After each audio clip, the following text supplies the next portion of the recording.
Hi, everybody. Welcome to Chanel's Reality. I'm Chanel, and this is my reality.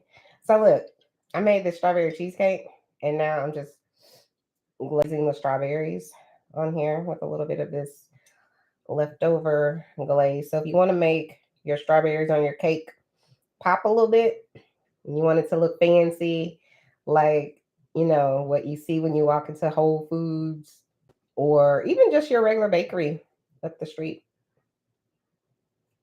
you can make this quick glaze. I have the ingredients in the what do you call it? In the description. So I made my cheesecake from scratch. If your cheesecake is not baked in an oven, it's not real cheesecake. This is no bake cheesecake. Okay. That's not what this is. This is real cheesecake made with eggs, um, sugar. It goes in an oven inside of a water bath. It's not in a water bath. So here's the thing. You don't have to do a water bath if you don't want to, but if you want your cheesecake to not be cracked, then you want to do a water bath. The thing with the water bath is you you want to okay, so to me to have a water bath that doesn't leak, I always get one of those those oven safe bags that people use when let me put it in here. Whenever they're gonna make a ham, not a ham. Well, I guess you could make a ham, but like a roast or a turkey during the holidays and stuff like that, and you want all the moisture to stay inside. So you put your cheesecake pan. Let me see. Um, I have some cheesecake pans. I'll use this small one for example. Okay, so this is a small cheesecake pan, right? And a cheesecake pan comes apart. Isn't that great? I'll wash it. Okay, but it comes apart. Because it comes apart, it is, it has this part in here that could leak, right? So what I do, let me just snap this back together real quick. All right. See how you can hear that? So that means there is a chance that if you put this directly into a water bath and you don't put foil around it or that oven bag that I was telling you about, there's a chance that your crust, this part of the cheesecake, might not come out like mine. I'm just saying.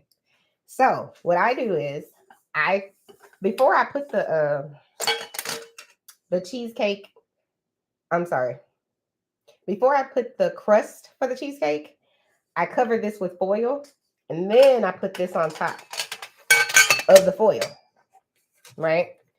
And then I close it back up like so.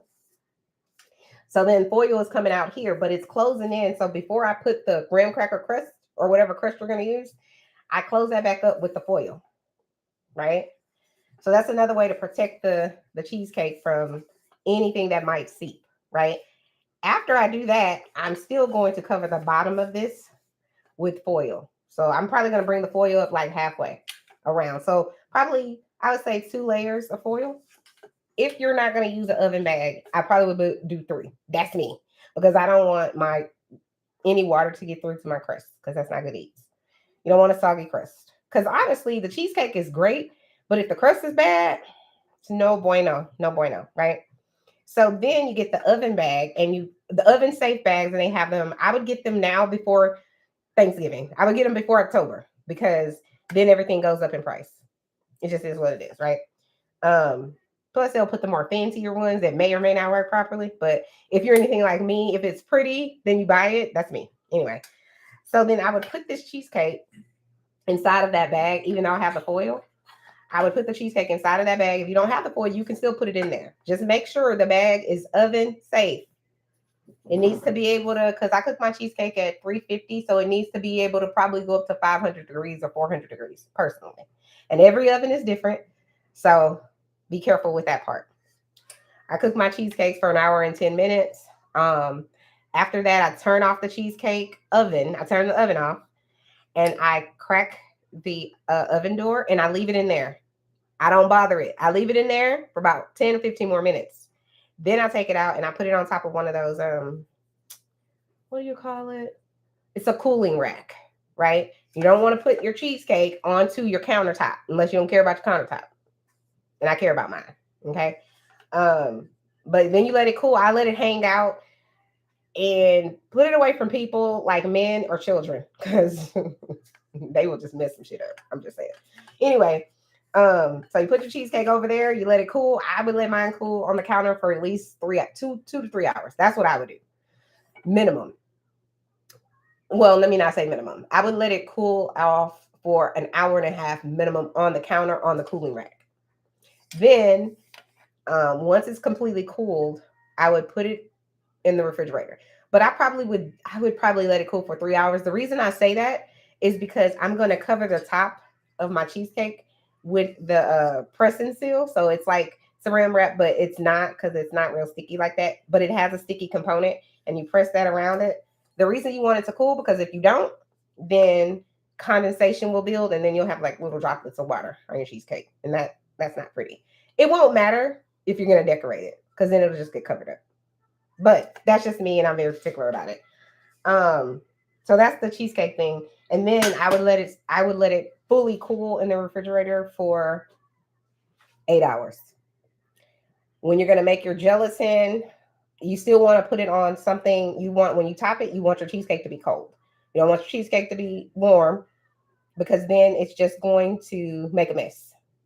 And your strawberries, if they're cold onto a warm cheesecake, they're going to like warm up the cheesecake and then it'll just be a mess. So just trust me when I say you want your cheesecake to be cold when you get ready to add your gelatin. This is the gelatin that I made. And I have that in the description too if you want to do that. But anyways, so this is my cheesecake. And I got it out of the pan. Y'all tell me if y'all think that looks delicious and if you would have some.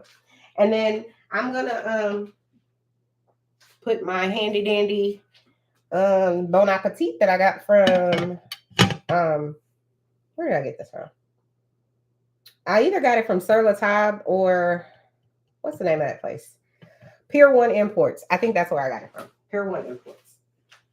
And so now when your family comes over or if you're having a game night or whatever, you can show them your pretty cheesecake. And this is a New York style cheesecake. The reason I say that is because if you look at the crust, it's tall. So this cheesecake is probably like at least 4 inches tall. So not all cheesecakes are going to have this crusting. The crust be this tall. You don't have to do a tall crusting. You don't. But I like crust. So I want, however thick my cheesecake is, I want my crust to be right up there with it. I just like balance. That's why I like Jason's Deli and not Subway so much. I don't have anything against Subway, but I would say I prefer Jason's Deli because honestly, because now I got my head cut off. You can take a Jason's Deli sandwich with all the meat that they give you and make 4 sandwiches. Stop me when I'm lying about something, because I'll do it. I'll take all that ham or whatever it is that they give you. I'm not eating that. Or tuna. I'm just going to dilly it out, and then I'm going to make 4 sandwiches at home. I'm just saying. And with Subway, they want you to pay extra for everything, especially if there's meat or extra cheese. They want you to pay extra for it. And so I just go to Jason's Deli for it, because that's for that same $7. I'm going to get way more Jason's Deli. Plus, I just like Jason's Deli's variety. I mean, you can get not only the sandwiches, but you can get ice cream, you get dessert, you can get soup, gumbo. And this is not a, what do you call it? Commercial for them. I'm just saying, I like variety. So anyways, that's the end of my cheesecake, guys.